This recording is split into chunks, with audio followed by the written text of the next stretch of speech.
নজর রাখবো বিস্তারিত খবরের দিকে। কাল লোকসভায় ঐতিহাসিক মহিলা সংরক্ষণ বিল পাস, আজ রাজ্যসভায় মহিলা সংরক্ষণ বিল পেশ। অপেক্ষা এবার রাজ্যসভার সবুজ সংকেতের। কাল দিনভর আলোচনার পর লোকসভায় পাস মহিলা সংরক্ষণ বিল, তারপর আজ রাজ্যসভায় মহিলা সংরক্ষণ বিল পেশ।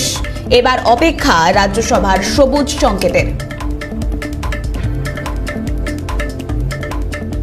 এবার অপেক্ষা রাজ্যসভার সবুজ সংকেতের। লোকসভা ইতিমধ্যেই পাশ হয়ে গিয়েছে ঐতিহাসিক মহিলা সংরক্ষণ বিল। আজ রাজ্যসভায় মহিলা সংরক্ষণ বিল পেশ, আর এখন অপেক্ষা সবুজ সংকেতের।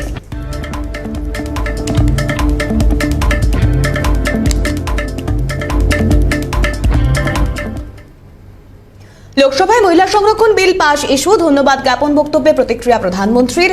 কাল ভারতের সংসদীয় যাত্রার সোনার সময় ছিল। ওই সোনার সময়ের মালিক লোকসভার সাংসদরা। সংসদের বাইরে সব দলের নেতাদেরও কৃতিত্ব।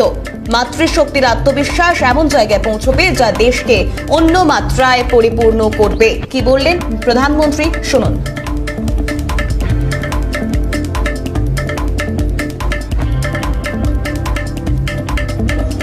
भारत की संसदीय यात्रा का एक स्वर्णिम पल था और इस स्वर्णिम पल के हकदार इस सदन के सभी सदस्य, सभी दल के सदस्य, सभी दल के नेता भी हैं।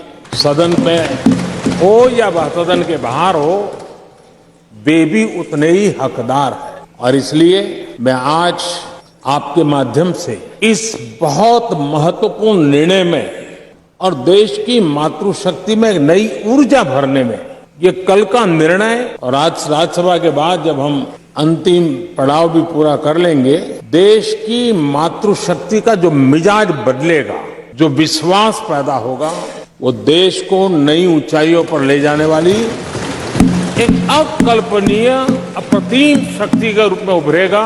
ये मैं अनुभव करता हूं। और इस पवित्र कार्य को करने के लिए आप सबने जो योगदान दिया है, समर्थन दिया है, सार्थक चर्चा की है, सदन के नेता के रूप में मैं आज आप सबका पूरे दिल से, सच्चे दिल से आदरपूर्वक अभिनंदन करने के लिए खड़ा हुआ हूं, धन्यवाद करने के लिए खड़ा हूं। রাজ্যসভায় পেশ মহিলা সংরক্ষণ বিল। বিল পেশ আইনমন্ত্রী অর্জুন রাম মেঘওয়ালের। মহিলা সশক্তিকরণের লক্ষ্যে সংশোধনী বিল। এর মধ্যে তপশিলি জাতি, উপজাতি ও অন্তর্ভুক্ত। তাই আবশ্যক জনগণনা ও ডিলিমিটেশন।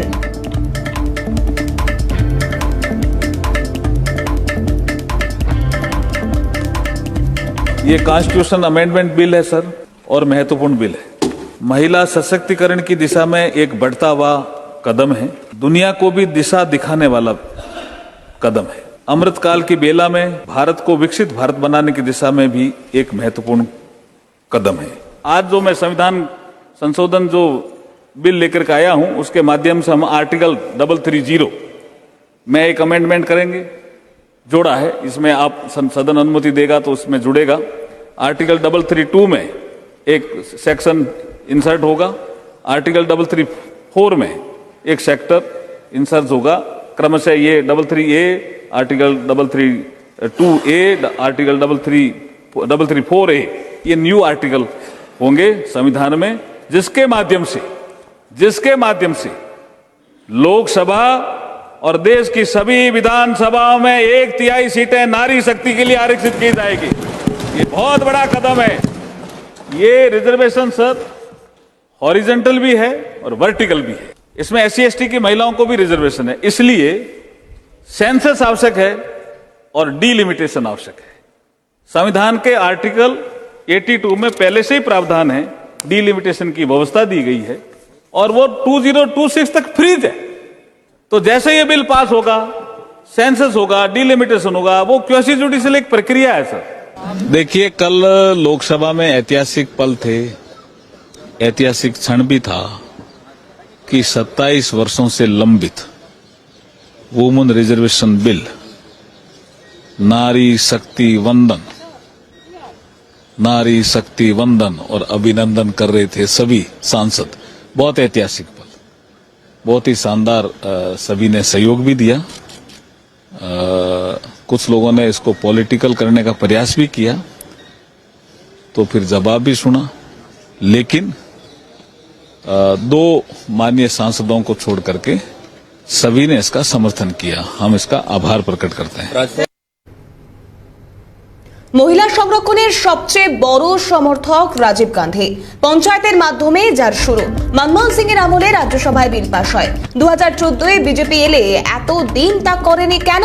প্রশ্ন कांग्रेस सांसद राजीव शुक्ला। देखिए, राज्यसभा में भी कांग्रेस पार्टी पूरा इसका समर्थन करेगी, क्योंकि महिलाओं को आरक्षण देने के सबसे बड़ी समर्थक जो है राजीव गांधी थे। कांग्रेस पार्टी ने इसको शुरू किया था। राजीव गांधी ने पंचायतों में दिया था, उसके बाद जो है जब हमारी सरकार नरसिम्हा राव जी ने इसको आगे बढ़ाया, और इसके बाद जब मनमोहन सिंह सरकार थी तो हमने राज्यसभा में बिल पास कराया था। लेकिन जो है उसके बाद इनकी सरकार आ गई, तो 2014 में सरकार आई बीजेपी की, इन्होंने कुछ नहीं किया। अब जब ये 9.5 साल पौने 10 साल हो गए, तो अब इसको लेके आ रहे हैं सिर्फ चुनाव के लिए। वो भी इसमें शर्तें ऐसी लगा दी हैं कि 10 साल तक ये लागू नहीं हो पाएगा। ये सिर्फ जो है औरतों को जो है इसमें एक तरह से बेवकूफ बनाया जा रहा है। 2010 সালে একসঙ্গে লড়াই করেছিলেন সোনিয়া গান্ধী, সুষমা স্বরাজ, বৃন্দা কারাত। শেষ পর্যন্ত অপেক্ষার অবসান সর্বসম্মতিতে। কিন্তু এই বিল প্রয়োগ তো 2029 এর আগে নয়। ভালো লাগতো যদি 2024 থেকেই প্রয়োগ হতো। মন্তব্য উদ্ধব ঠাকরে পন্থী সাংসদ প্রিয়াঙ্কা চতুর্বেদী। इस बात की है कि ये यूनानिमस सपोर्ट मिला है across political party lines except for AIMIM, जो बात करते हैं अधिकारों की, पर अधिकारों की जब बात आती है तो वोट उसके खिलाफ करते हैं। तो खुशी इस बात की है कि सबने इसको वोट किया है। एक ऐतिहासिक क्षण है, इतनी लंबी लड़ाई है जो महिलाओं ने लड़ी है, अक्रॉस पॉलिटिकल पार्टी लाइंस लड़ी है। मुझे अभी भी याद है जब ये 2010 में पास हुआ था, किस तरीके से बृंदा करात जी हों, सुषमा स्वराज जी हों, सोनिया गांधी जी हों, उन्होंने मिलकर इसको वेलकम किया था।